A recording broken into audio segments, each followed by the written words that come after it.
Hey, Chef! Hey. We're in a different place, sort of. Sort of.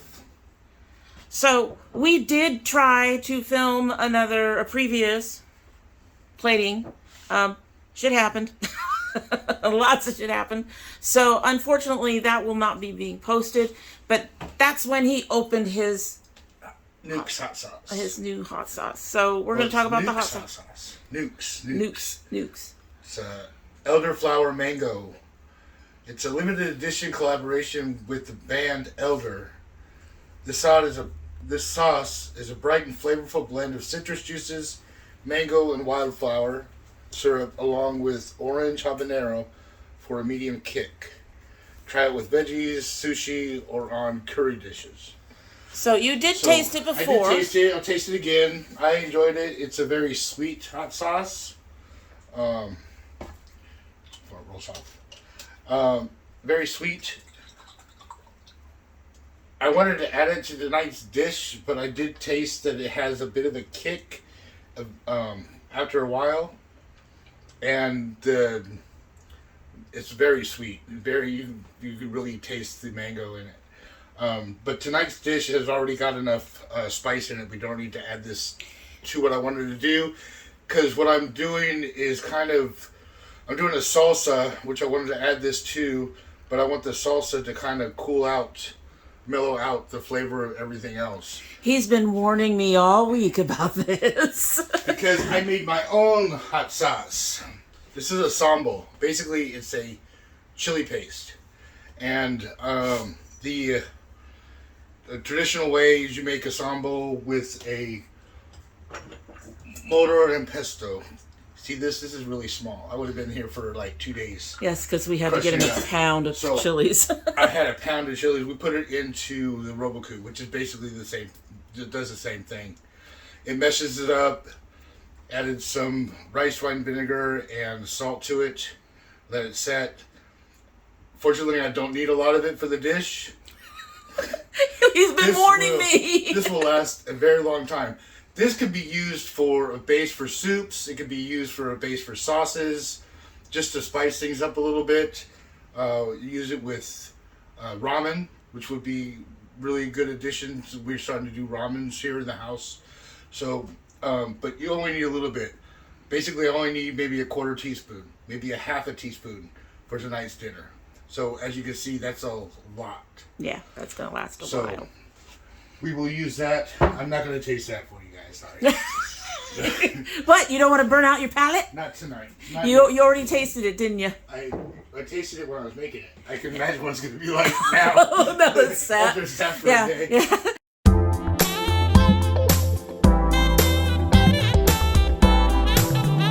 Okay, Chef, so what are we doing today? So, I missed the title. I believe it's called Califas shrimp. Spelled Califas shrimp. Califas. And it's from the Diasporican cookbook, which is a cookbook that Domino got for her heritage. Yeah, we got this because anybody like me who is born in Puerto Rico or who was born from Puerto Rican parents but not living in Puerto Rico are part of the Puerto Rican diaspora. That's the same for Africans who are not living in Africa and other similar ethnicities and races. So I picked this up because this is from Puerto Ricans, recipes passed down, and so we wanted to... wanted to do a dish or two. I went through it. I found this one. It looked really cool. Califas shrimp. It's going to be with... That's it right there. It's going to be with Mexican chorizo, which I made yesterday. So how did you make it? This is... Traditional chorizo is made with pork. This is a combination of pork and beef. That's what we could find. And that's what we could find. Again, also, I'm not using all of this, which is good because I can use this for another dish. I'm only going to use maybe a cup or so of this. And what I did was I took dried guajillo peppers, onion, garlic, boiled it in water, let the pepper dehydrate, let the onions cook a little bit, strain that, put it in a blender, add a little bit of the water that I cooked it with. Let it all come. I added some cumin and paprika, salt and pepper to the blender, and then after that was blended all up, I mixed it in here and got this beautiful red color for chorizo. You can purchase chorizo if you don't want to go through all that. We just like to control things like the salt intake of the meal and some of the other flavors. And there's different types of chorizo. This is a Mexican chorizo, which the meat is soft ground, whereas Spanish chorizo is hard sausage. I didn't know that. So, and you can put. And there's also medium, mild, hot. Right. And I could take the rest of this and I could stuff it into my my pork skins and make actual sausage. Actual sausage. Which, so where on the heat scale is your chorizo? It's not that hot. So it's more in the mild. Yeah, it's more mild. I didn't taste any heat on it when I cooked yesterday at all, so that was good. I could use the different type of peppers. The Guajillo pepper is really mild. I could have used arbol chilies, which are really hot. I could have used the pasilla. Pasilla? I think the pasilla, or we had another one I got for something else. I can't remember what the name of that is off the top of my head. But that would have been a nice spicy one too. But the Guajillo is just a nice chili.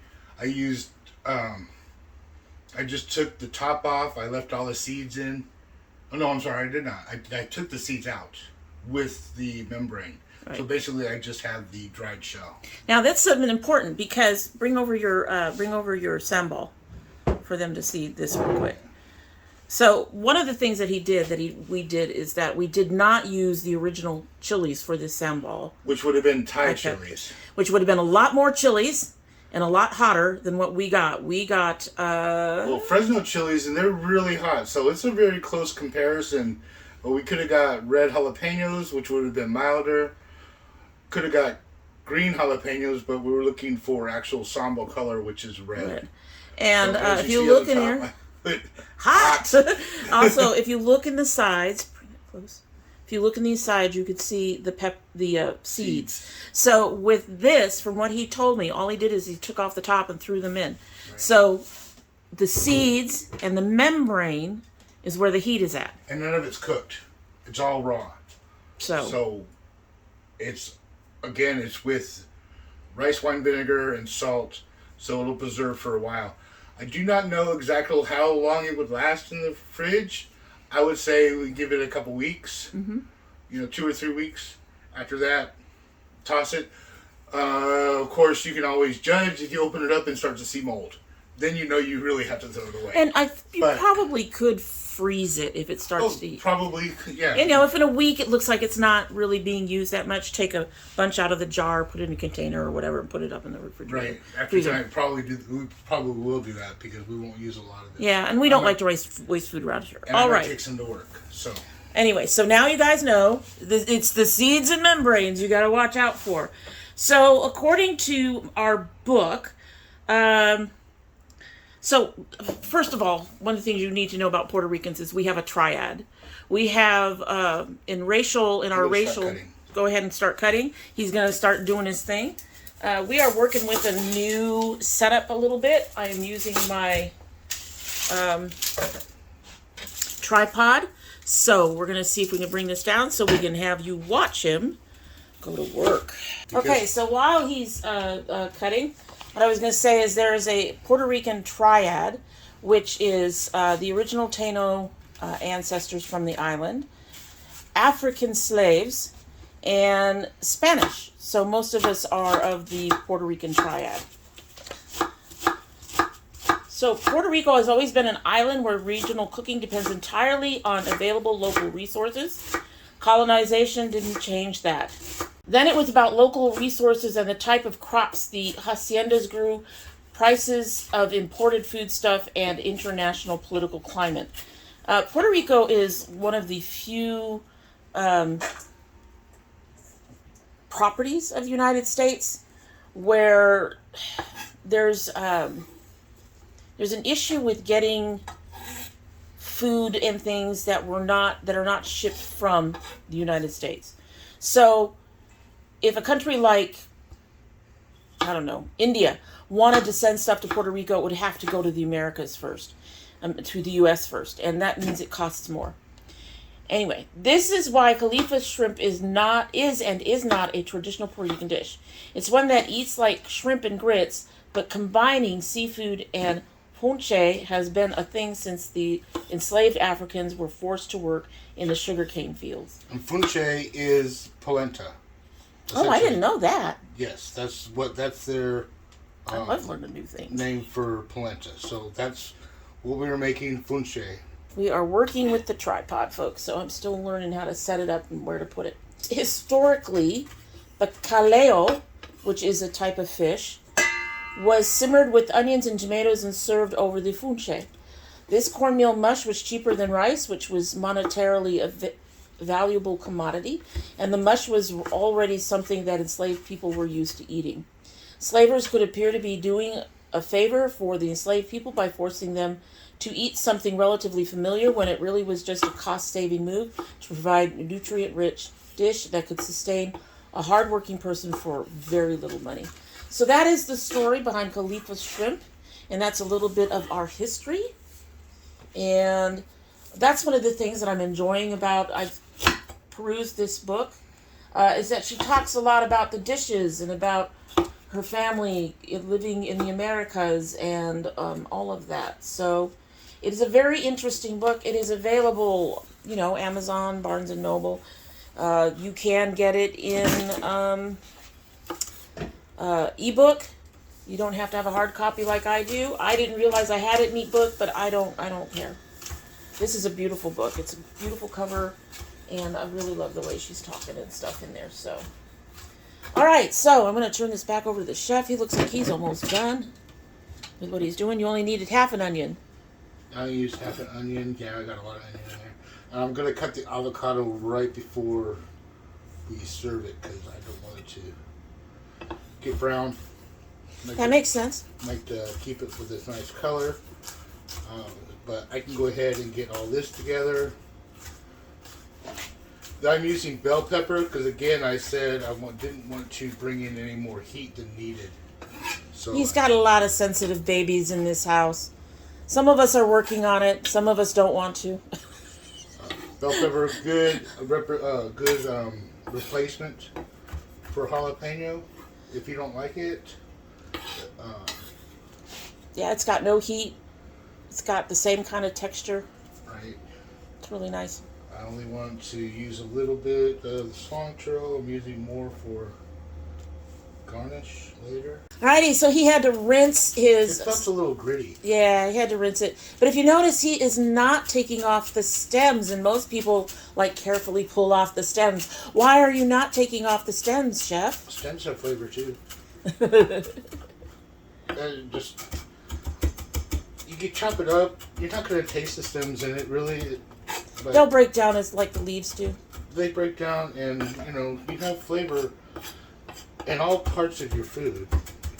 Yeah, we try to use as much of our food as we can. We've been learning all the things about head to tail cooking and stuff like that. Speaking of head to tail cooking.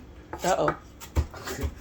So I got some shrimp that I left to clean, so I could show you all that too. With the head on. With the head on. Sunday has already requested no head on hers. I decided I'm not doing. I couldn't make it that way. Head off or head on? I couldn't make it with the head on.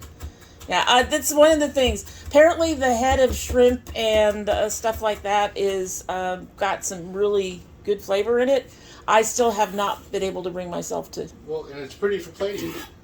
It is pretty for plating. You're right. So. But like I said, we're working on it. Okay, so he just added some salt, and he's gonna take a spoon. There we go. You're taking.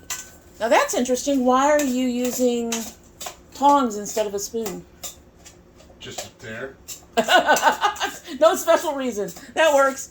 I'm used to using tongs at work, and I can take the tongs and I can pick this up and just drop it on where I need to go.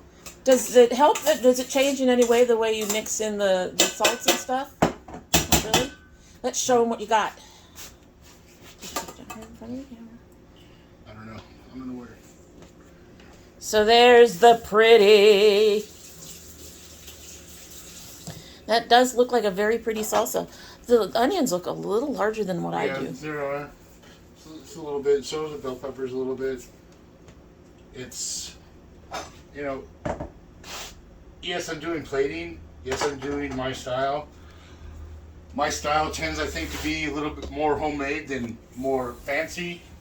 And a lot of, I don't know exactly how to explain it. It's a rough chops, look really good. And it's something that you just go ahead and do and present at home. You'll see at the end of the day, it's still going to look a beautiful pretty. plate. Yeah, it'll still I have a look pretty. really good idea of what I want to do. This is an addition to the recipe. This was not involved in the recipe. This is something I added to it.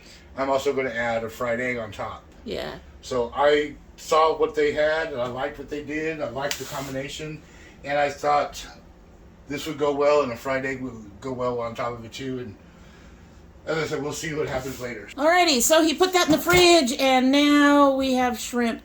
And let's see. This is a shrimp I'm using. It's called I don't know, can you see it? Yeah. Royal Red. The nice big jumbo shrimp. It yes, is. that's what head's on. So The head is like half the size. Just take the head, pull it off. Use kitchen shears. I'm going to put this in a close-up. And I go ahead and cut the shell. I go down to the last end of the shell so you still have part of your tail. And then you go ahead and gently but firmly remove the shell. And don't have the water running, but typically have the water running to get all that gunk out from the middle, the vein. Yeah, you want to get rid of that vein. And I got one more to show you here. That vein. Another beautiful big shrimp. I just twist off the head. Go ahead again, cut right down the center. And you don't have to like, oh, my scissor's not going in. Once you cut in, you'll see when you cut, you've made your little split. So you take that, pull that off. And I tend to keep the shells because we make shrimp stock. Mm-hmm. We do a lot of our own stocks. So I kept all the heads and shells. There we go. It'll go in a freezer bag until I'm ready to use it all to make a shrimp stock. This can make a decent shrimp stock here, but when we make shrimp stock, we like to make a lot. Yeah. So we can freeze it. We actually have a couple of specific stock pots we use. All right, so we got him at the stove. Moving this around just a bit. There we go. Yeah, that didn't take long to thicken up at all. Yeah, that was my concern. So, we made this before. Going to try to do it the way they said. Right. So, Maybe. I am adding coconut milk. You have to make sure you shake it up because it has, if you've seen coconut milk, if you've opened it up without shaking it, you have like liquid and then you have solid. So you want to make sure you have a good combination of both in there. I'm going to put in half, like it says. Say the other half for the end.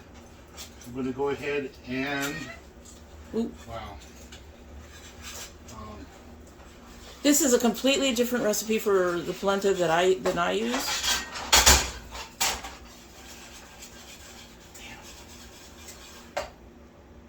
Sorry folks, little mess. happens sometimes, sweetheart. I'm just, like I said, for me, the water didn't sound right. Well, That's all. I didn't know about just using cornmeal. It said to use polenta ground, so Yeah. there might be a difference. Yeah, you're right about that too. But that's what I've always used to make my polenta is cornmeal. I think polenta is just essentially a coarser grind. Well, it said when you were reading that, it said cornmeal mush. So we shall see. You know, I'm gonna go ahead and add some more water to it anyway.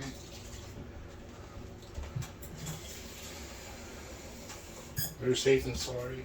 Right, right. Yeah, this, according to the picture, this looks like it's a very thick polenta anyway. My polenta tends to be a creamier. Look at there's no picture of it, but look at it says it gives you a recipe number, or page number for the recipe. Okay. For, Funche. I add a lot more water to this. I'm hoping it comes out, but that was really thick. And if you saw the lumps in here, I don't think anybody would want to eat it. So I'm doing the best I can with something I've never done before. Yeah, and you're trying to repair it. I I'm not understand a big.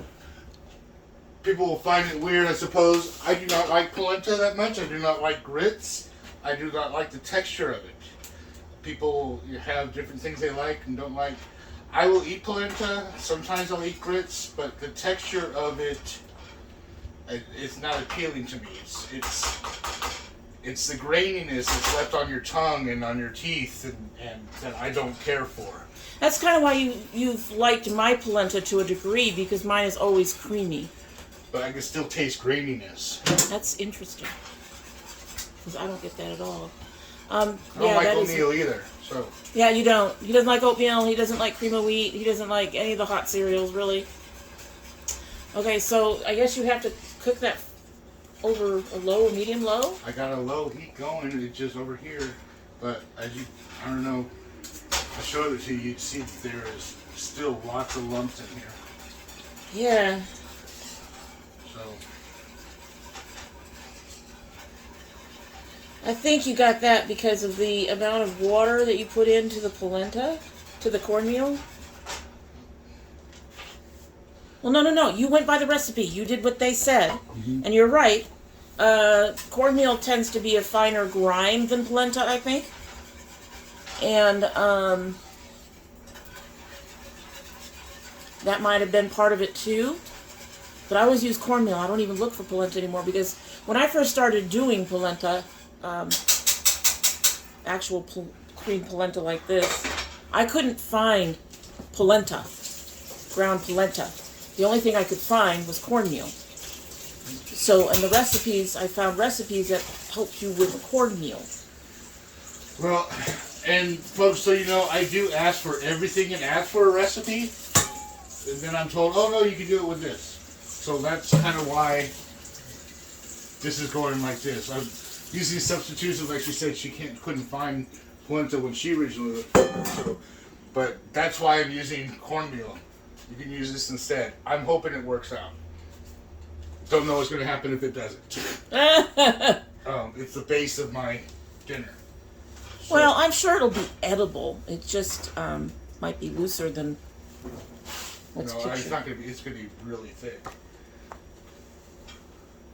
But, yeah, it's just a different way of doing it. All right, so that is supposed to cook for 40 minutes. I'm not sure if it's going to make it to 40 minutes. He does have to stir frequently. You don't leave polenta just sitting, because it will, one, it'll burn on the bottom, and two, it will form even more lumps. And you want it nice and smooth if you can get it that way, or as smooth as whatever you're using will let it get. Cornmeal tends to be, I think, a little bit smoother than the actual gritty polenta grit type grind. But yeah, you don't want a lot of lumps. And so you want to keep stirring to avoid that problem. So we've got to wait 40 minutes, and we will be... Are you going to be doing something else? No, not eventually, but not... Not right this minute. All right, so we'll be back in about 40 minutes, give or take, depending on how quickly that thickens up, and we'll see you then. All right, so we had to do some salvaging of the polenta. This polenta recipe is a little odd for me in that the temperature, the amount of water to the polenta was kind of odd. So of course it would seize up pretty quickly. The way I do my polenta, just so you guys know, is I put in all my liquids except for, all my liquids. I put the butter, cream, water, salt and pepper in together, and I bring that to a boil. Then I bring the temperature down, and I gradually whisk in the polenta. And the polenta does fine doing it that way. But this is his first polenta, and I will tell you that the first time I made polenta, I had lumpy polenta too. Polenta is something you just eventually figure out, I think. I'm sure there are chefs who have gotten their first polenta perfect. I didn't. And so one of the things we did with this, since he had some lumps, is I used a spoon. Some things to help you salvage it, if you can. I used a spoon, and I would press the lumps against the side of the pot to help break them up. And then stir it. And then just keep doing it that way. So it is thickening. It is doing its job. It is doing what it's supposed to do. It's just gonna be a little lumpy. But you know what? I don't mind. I like lumpy cream of wheat too. I'm weird that way. I'll get covered up too. So he has not added the rest of the coconut milk. We are trying to judge when is the best time to add it. But I add butter and salt though. We did add the butter and salt. And yeah, the book doesn't specifically state when to add, what kind of consistency you should have to add the rest of the coconut milk. See, me, I would have just put it all in at once. I know that she said she was worried about the coconut milk breaking. But you just bring it to a quick boil, and then you bring it back down very, very quickly. I'm going to go ahead and add it now. And I'm going to let it sit while I do the rest of my stuff. I think it's going to be thick enough for what we need.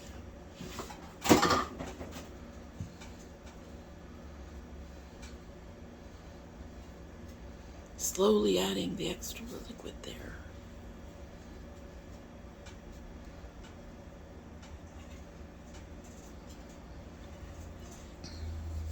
You all will have to tell me if using the tripod is making this a little better or a little worse, because I know if we are working on learning how to deal with using the tripod while we're cooking. So you will have to let me know if it's working for you in general while we try to work out the kinks. Yeah, I'm seeing some lumps in here, but it is looking a little smoother. Coconut milk kind of made it a little looser, but as I said, I'm going to go ahead and just let it simmer a little bit. Sit for a little bit. I don't want to burn the bottom. Just keep it on low so it can keep cooking down. Not low, but you know.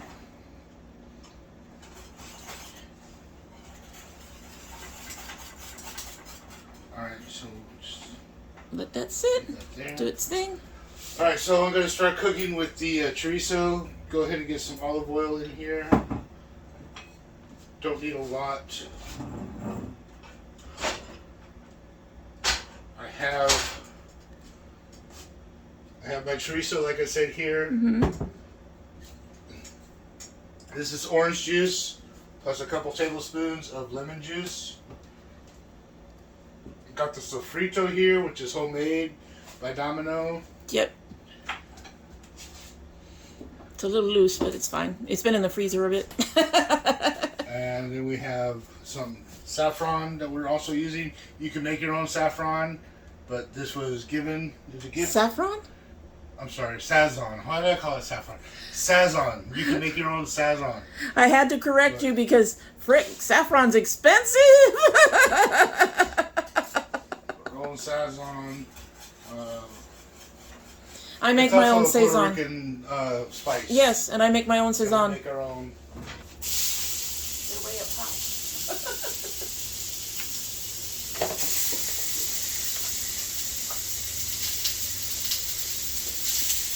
All yours. Where are mine?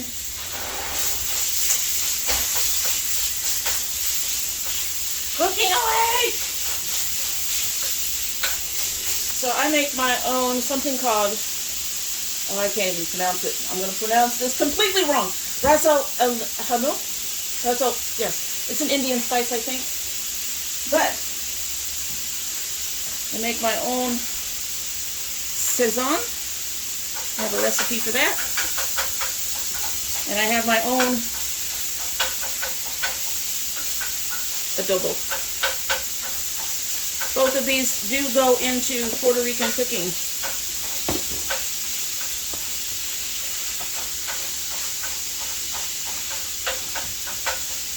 And my understanding is, like with a lot of recipes in Mexico, most families have their own particular blend of each of these. And they have their own particular blend of the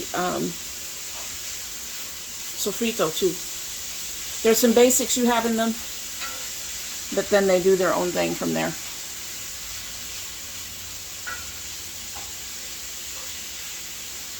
Kind of like with the sambal, you can add, I could add lime juice or lime juice and garlic. But the more you add to sambal, the more you take away from the tradition of what it actually is. Yeah. I think with the Puerto Rican recipes for these spices and for the sofrito, it's not that you add different things, it's the amounts of the actual ingredients. So, someone may put more salt and pepper in their sazon than I do, and I may put in more paprika. So it really is just, that's how you get your family kind of recipes, is you do your own thing. And I have mine all written down. If you look at his was a lightish brown.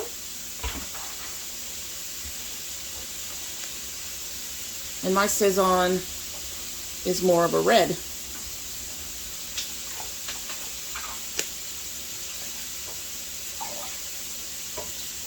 All right.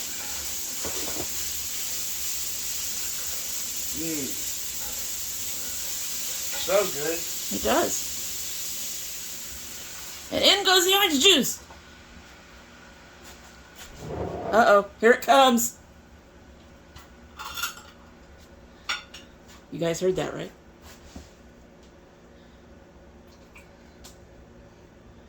And there's the sofrito. Half a teaspoon. It's still gonna burn. That's a rounded half a teaspoon. That's a cheat. But I doubled the recipe, so it should have been a full teaspoon. Haha.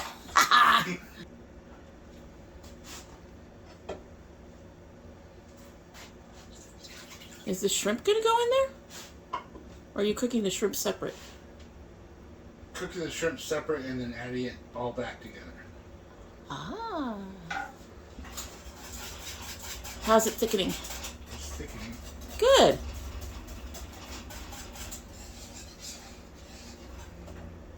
Yeah, I think you're gonna be fine. Yeah. Okay, so what are we waiting for now? Are we waiting for it to cook down, or? It said to add the stuff and then pour it in a bowl. I'm going to let it cook down a little bit. I'm going to raise this heat up. I'm going to let it kind of simmer.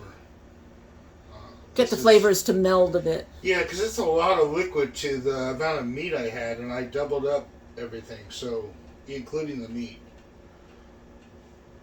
So that's interesting. That's a lot of liquid to your meat for this part of it, but it really felt like there wasn't enough liquid to the cornmeal for the polenta part of it. Right. Really different. So we're going to let this stew for a little bit. We'll come back when I start to add the shrimp. Okay. Be back soon. Bring this down just a little bit. We're going to be cutting off just the top of his head, but I want you guys to be able to see the pan some when he's working with it. All right. There we go. I actually didn't plan this, but my Puerto Rican shirt with the Puerto Rican dinner, because I have a Puerto Rican wife. Let me... There you go. Can you all see that? My wife is Puerto Rican. Nothing scares me. All right, so got the chorizo going. It was had too much liquid in it, so I added some more chorizo. Nothing wrong with that. Also, didn't really taste the spice, so I added the rest of the sambal that needed to be for a double batch. I'm melting butter here, as you see. I'm going to go ahead and put my shrimp in. You know your butter is done when it starts bubbling. It's bubbling. So, unless you want brown butter, and then you want it to turn brown. Right. But not too brown. Just going to go put these in.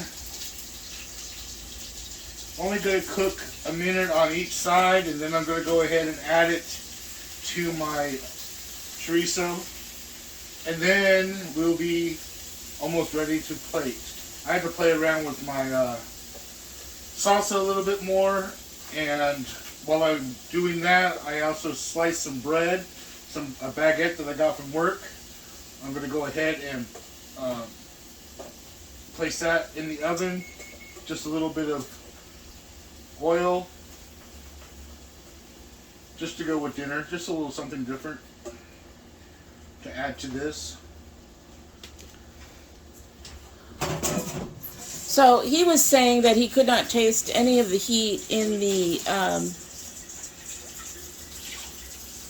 sausage mixture there, the chorizo mixture there. One of the things that I've been told is the difference between Puerto Rican and Mexican cooking is the spice.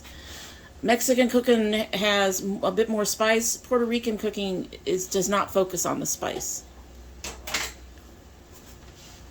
We just like to have some spice because we're that kind of family. Not a lot. That's a little bit. Just a little bit. Just a little bit. So you can taste it now and see if your heat is in there like you want it to be.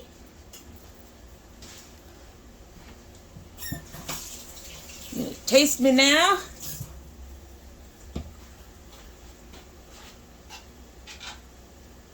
Watch, it went from 0 to 1,000 in just half a teaspoon. Oh, damn, nobody can eat this but me. Sorry.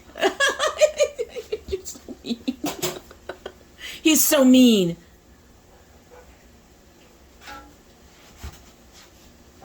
Still not really a lot of heat, but you can taste the citrus in it. Okay. Which is fine. These are jumbo shrimp.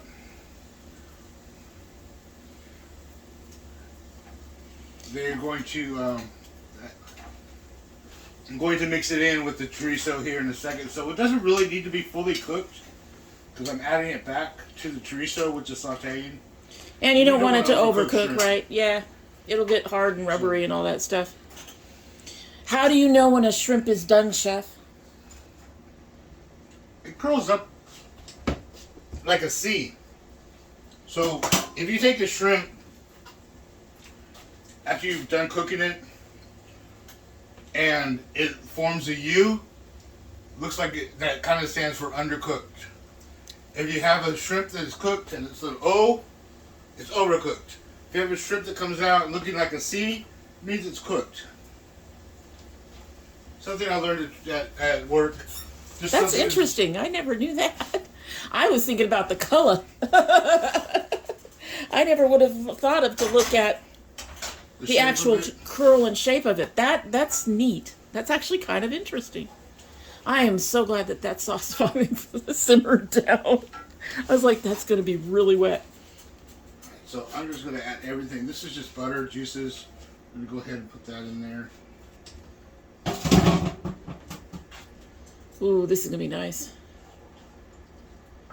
You can see those shrimp curling up.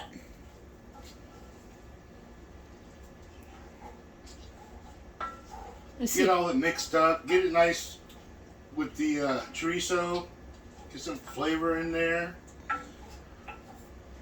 So this is what you would call finishing the shrimp in this In here. the sauce, right? Yeah, in the sauce. Right. Oh, I'm already excited. So I'm going to go ahead and let that sit for a second. I'm going to turn this off. There are tricks to get rid of the pit. If I had a trash can next to me, it'd be easier. I'd just drop it in the trash can. Yep. Yep, but you saw he just stabbed his knife into the pit, pulled it up, tossed it out. There are tricks for getting avocado out. Well, you're not going to cut the avocado at all. No, I am. Oh, I always dice it inside. I do it a different way than you guys, I guess everybody else do. This is also the way I make guacamole. Well, partially the way I make guacamole. I take this out of the skin like this, and then I get a what's it called? The grated part you put on the sheet pan for bacon. Mm-hmm. And I go ahead and smash the avocado through that. Oh, that's clever. Also do that for like eggs if you're making egg salad. Really? That is very Get clever. your hard-boiled eggs, smash it through that, and you have nice diced eggs. You have nice diced avocados for your avocados. I know a lot of people like their avocados smashed. I like a little bit of chunkiness to my guacamole. And I love your guacamole, and I never liked guacamole until I tried your guacamole. And then I tried Chef Chad's watermelon guacamole. That was so good. Watermelon and avocado goes together, folks. Totally surprised me. That was some good guacamole. That's looking good. Alright, so He's going to go grab plates. we're about ready to start plating. Yay! We're going to give a real pause so he can go ahead and put some of this other food away and things of that nature, and then we'll be back to actually plate. So we are ready to plate. He's actually started a little bit. He's tried a couple different platings, and this is going to be his final one. We already have the polenta in there. He is now putting in some of the salsa.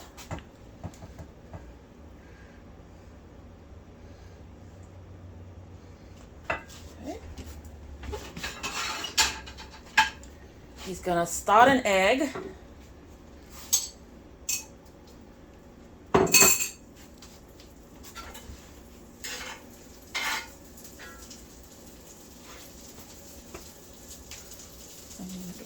Okay. So he's putting the chorizo mix down first without the shrimp. He's getting the chorizo itself, and then he's putting the shrimp on top. Just so you know what he's doing. There.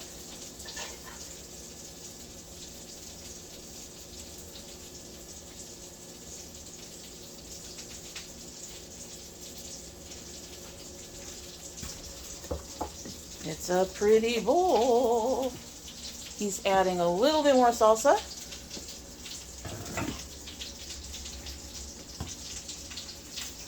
Getting his cilantro ready for when his egg is done. Now on this one he is taking off, I think, the larger stems. And just keeping some of the thin stuff that holds the leaves together. So he's got, trying to put this where you can see it. So he's got, as you can see, got the smaller bits where the leaves are held together, but none of the larger, thicker stems. Here comes the egg. There she goes. Maybe? It's like, no. It wants to stay. So he's going to use his butter knife and gently put it down. There we go. Finish with some cilantro.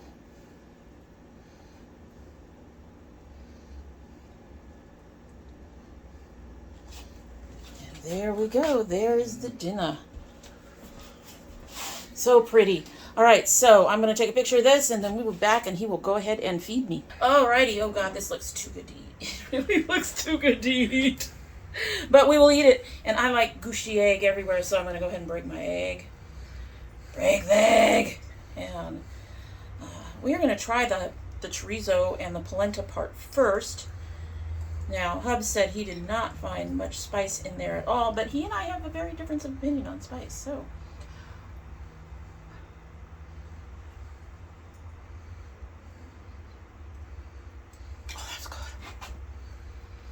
Okay, there's a little heat in the back. It's not a lot, but that's fucking good. Oh my God, that's good! All right, show's over. I'm gonna go and run away with it. Okay, there's the heat. It does build. Okay. It does build. And, of course... eat a little shrimpy. So that's a seed. It's got something in it, but it's a seed.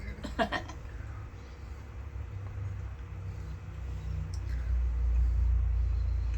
fine. It's very tender. It's very tender. Nice. Nice. Okay, Mama's happy with this one. Mama is happy. Chorizo and the polenta. I might have to try adding coconut milk to my polenta in the future. Come on, egg. Might have to try to get a hold of the author. Say, hey, this is what we did with your recipe. If I can. Okay. That is very, very good. I want this again. And maybe next time we'll do the polenta my way, and it won't have any of the lumps or anything that we added up this time. Right. At any rate, it's really, really good. Oh, that's tasty. Made a good selection. Okay. Yes, you did. I do want to try the one that was on the cover someday, but this was a really good selection. But that one requires little squids, I think. Little mini octopus. Little mini octopus. So, anyway, we hope you've liked this. If you have not yet subscribed, we hope you will subscribe and do all the other YouTube-y things and like and share and comment. We'd love to know what you think of this recipe and if you would try it. And that's pretty much it. So, we all hope you have a good one. Bye. Bye.